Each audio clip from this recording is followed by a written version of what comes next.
Fait significatif, Étienne Diné, qui s'installa définitivement au début du XIXe siècle avec l'aide, dit-on, de Cheikh Mohammed Ben Belgassem, le fondateur de la Zawiya del Hamel. L'artiste s'installa avec son ami Slimane Ben Brahim, originaire du Mzab, dans une maison qui fait face à la mosquée des Mu'ammin. Les faïences, aujourd'hui pâlies par les ans, en étaient harmonieuses, les boiseries de palmiers majestueuses. Il acquit une maison de travail au bord de la Palmeraie sur l'emplacement actuel de son mausolée, où il passait des heures entières à peindre. Sa production fut impressionnante, plus de 150 toiles et dessins inspirés par les scènes de la vie, prières, travail agricole, travail féminin, jeux, ou les paysages féeriques de Boussaada, la Palmeraie, les dunes, les montagnes.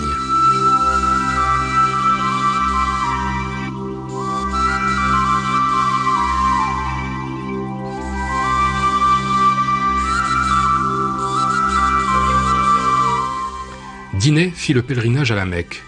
Il prit le nom musulman de Nasr ad-Din. Ce nom, qui signifie la victoire religieuse, prend tout son sens dans le cas de Hajj Diné. Son enfance parisienne lui permettait d'hériter et de continuer la charge paternelle ou, mieux pour lui, d'inaugurer ou de conduire une magnifique carrière de peintre dans les milieux artistiques de Paris. Mais il opta résolument pour sa vérité, dépouillée et belle comme il la voulait, parmi les dattiers et les sables de Boussaada. Il fut enterré dans l'humilité de la mort islamique, auprès de son ami de toujours, Slimane.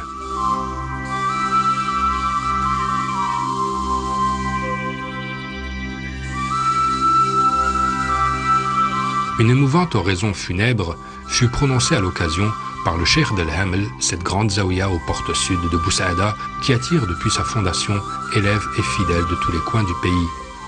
Cette célèbre institution rahmaniya fut fondée au siècle dernier pour dispenser un enseignement religieux et consolider davantage les liens que sa confrérie mystique entretenait avec les oasiens.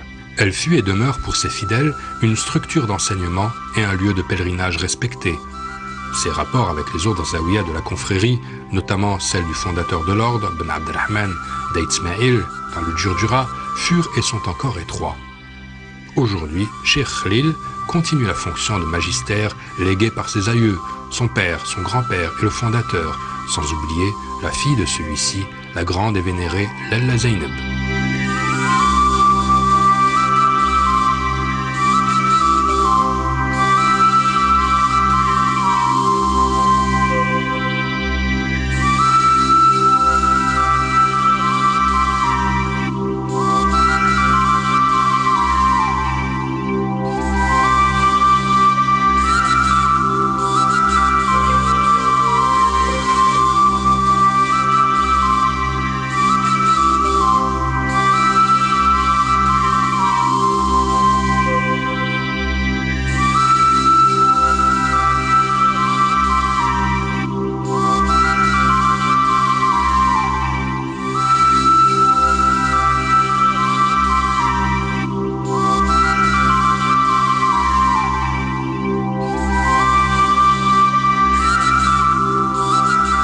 La Zawiya enseigne le Coran comme premier enseignement, c'est le Coran.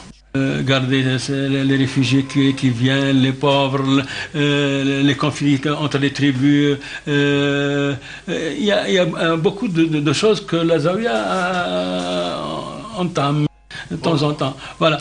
Pour ce qui est des étudiants de la Zawiya, il étudie le Coran en premier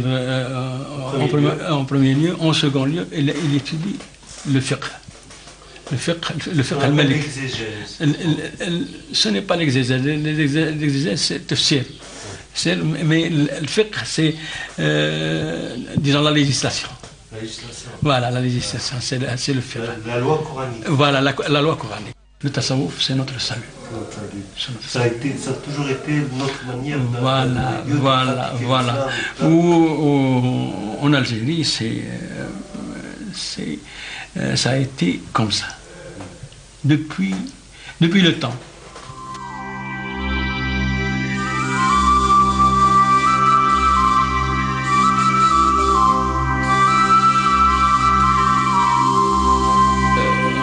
On a dans cette bibliothèque 37% des manuscrits sont des manuscrits en fiqh. On a 1091 manuscrits. De toute époque. De toute époque et à peu près de toute matière. Il y a le Coran, hein, il y a le hadith, il y a le soufisme, il y a la langue arabe et ses disciplines, et il y a le fiqh. Il y a même les sciences. Il paraît qu'il y a l'astronomie. L'astronomie, La médecine traditionnelle. La médecine traditionnelle, voilà. Hein. Comme tout à l'heure, on a bu une potion magique qui s'appelle Jor. C'est un cocktail de toutes les herbes de la zone, de la région. Cette forêt est là. On est en train de prendre de l'air très belle, et par l'occasion, voilà aussi, c'est une boisson.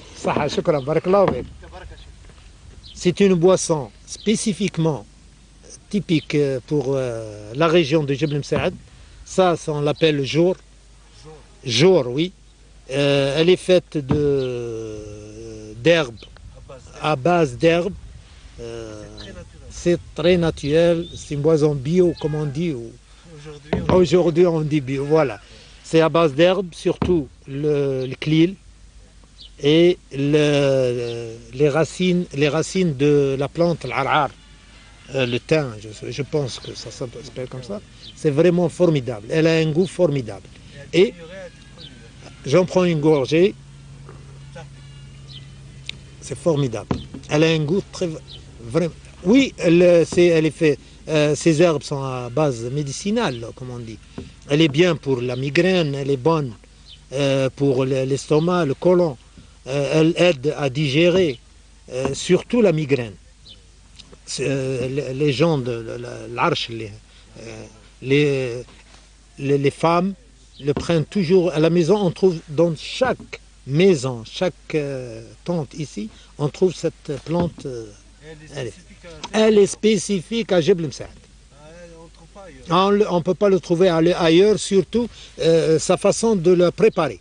On trouve les herbes, on les trouve dans les autres forêts. Mais la préparation, c'est spécifique à Jebel Msaad. Encore, j'en prends. Vous nous invitez à prendre... Oui, venez à côté de moi et prenez le jour de Jebel Msaad. C'est vraiment formidable.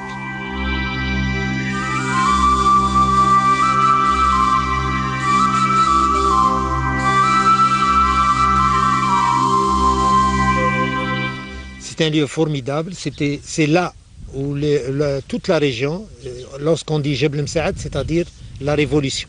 Vous voyez que cette région est devenue très belle, où les enfants se jouent, où il y a des fleurs, où nous sommes libres, où on vient, toutes les familles éventuellement viennent presque tous les week-ends, tous les jours, pour se reposer, pour faire de la fête, pour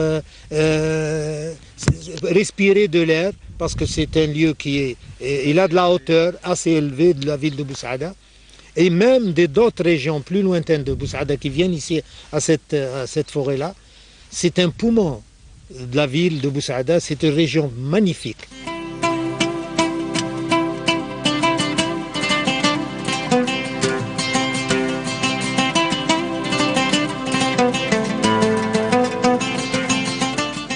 Un lieu très pittoresque, proche de Boussaada, à 2 km.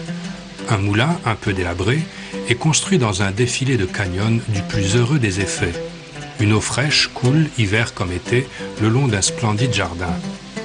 Le moulin Ferrero semble un lieu de repos idéal, au milieu des champs de violettes et des arbres de toute essence, le long de l'Oued.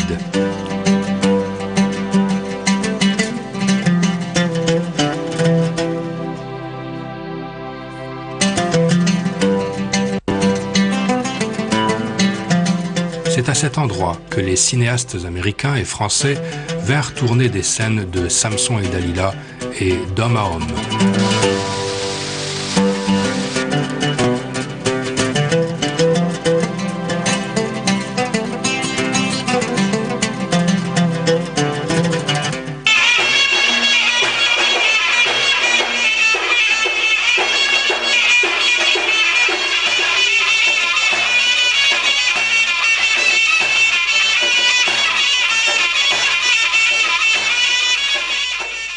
Boussaada fascina maints écrivains français et fut un pôle touristique attrayant. On y trouvait l'exotisme et les charmes du désert aux portes d'Alger.